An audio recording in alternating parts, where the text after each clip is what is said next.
दिल्ली के पल्ला गांव के निवासियों ने सिल्वर बेल्ट पब्लिक स्कूल में राष्ट्रवादी जन लोक पार्टी सत्य के पार्टी द्वारा राष्ट्रीय अध्यक्ष बनाए जाने पर सत्यपाल सिंह सिसोदिया का पल्ला गांव के निवासियों ने किया भव्य स्वागत। कार्यक्रम का आयोजन पल्ला गांव स्थित सिल्वर बेल्ट पब्लिक स्कूल में किया गया, जिसमें मुख्य रूप से उनके सहयोगी और पल्ला गांव के निवासियों ने फूल मालाओं और पगड़ी पहनाकर स्वागत कर सम्मान दिया। इस अलावा हम आपको बता दें कि अध्यक्ष बनने पर अपने विचार व्यक्त करते हुए कार्यक्रम में शामिल हुए पार्टी के कार्यकर्ता, सहयोगी और पल्ला गांव के निवासियों को संबोधित करते हुए राष्ट्रीय अध्यक्ष सतपाल सिंह सिसोदिया ने अपने विचार व्यक्त किए। साथ ही कार्यक्रम में शामिल हुए सभी कार्यकर्ताओं में महिलाएं, पुरुष और बुजुर्गों का तहे दिल से धन्यवाद किया। गाँव में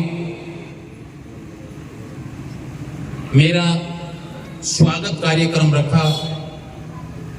सर्वप्रथम मैं गांव के सभी बुजुर्गों को, साथियों को, युवाओं को, अब सभी के चरणों में मैं नमन करते हुए यहां पर इस कार्यक्रम की केंद्र के अंदर सभी का स्वागत करता हूं। आप सभी लोगों ने मुझे या मेरी पूरी टीम को जो स्वागत सम्मान दिया, उसके लिए मैं सदैव आपका आभारी रहूंगा। मैं सतपाल सिंह सिसोदिया, गांव मेरा जिंदपुर है। आप सब लोग जानते हैं मैं शिक्षा के ही क्षेत्र में मैं 25 साल से आपके बीच में यही रहते हुए शिक्षा के क्षेत्र में आगे कार्य करता हूं। राजनीति के अंदर भी मैं, आप माना चाहे तो अपना यही क्षेत्र से मैंने राजनीति भी शुरू की है, और वो भी आप सभी लोगों के आशीर्वाद से।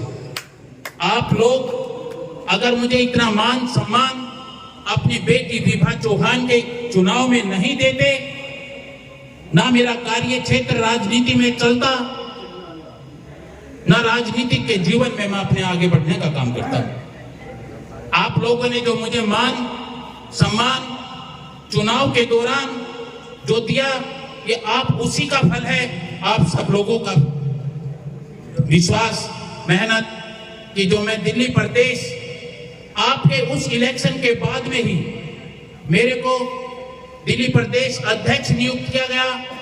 मेरी उस कार्यशैली को देखते हुए आदरणीय भाई शेर सिंह राणा जी ने, पार्टी की राष्ट्रीय कोर कमेटी ने, आपके आशीर्वाद से, आप लोगों के बीच से मुझे राष्ट्रीय अध्यक्ष चुना गया। वो सब आप लोगों की देन है, आप लोगों का आशीर्वाद है, आप ही की मेहनत का ये फल है। बना के अपनी पार्टी से जोड़ा है।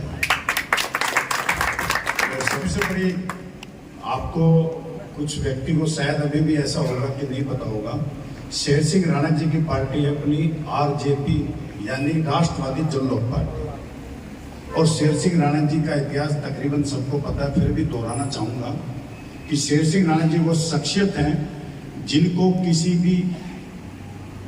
किसी भी परिचय के मोहताज नहीं है। वो उन्होंने ऐसा कार्य किया है जो अभी तक शायद है हमारे इतिहास में, आज के दौर में किसी ने नहीं करके दिखाया। शेर सिंह राणा जी ने अपने टाइम में जेल में, जब फूलन देवी की हत्या के जुर्म में उनको जो है जेल भुगत रहे थे, जेल में थे, तो उसी दौरान जो है अफगानिस्तान के कुछ वहाँ पे मुसलमान कोई भाई अपने कैदी वहाँ मौजूद थे। तो उन कैदियों से जब शेर सिंह राणा जी की बात हुई तो कैदी कह रहे हैं कि क्या नाम है भाई, आपके जो है पृथ्वीराज चौहान जी की वहाँ पे समाधि है अफगानिस्तान में, और वहाँ पे उनका निरादर किया जाता है। तो जब शेर सिंह राणा जी को ये बात पता लगी तो कह रहे भाई कोई बात नहीं, उसका भी जो है समाधान हो जाए। कह रहे अभी तक तो किसी ने समाधान किया नहीं, अब तुम क्या करोगे? अभी तक जितनी सरकारें आई किसी ने आज तक उसका मुद्दा नहीं उठाया, किसी ने उसका समाधान नहीं किया। ये कोई छोटी बात नहीं है कि पृथ्वीराज चौहान जी की समाधि की वहां पे निरादर किया जाता है। तो उनको वो बात जो है खली और उनके दिल में लगी। जब उनके दिल में लगी तो उन्होंने जो है वहां से ये प्रण बना लिया उसी दिन कि इस कड़ी को मैं जरूर तोड़ूंगा।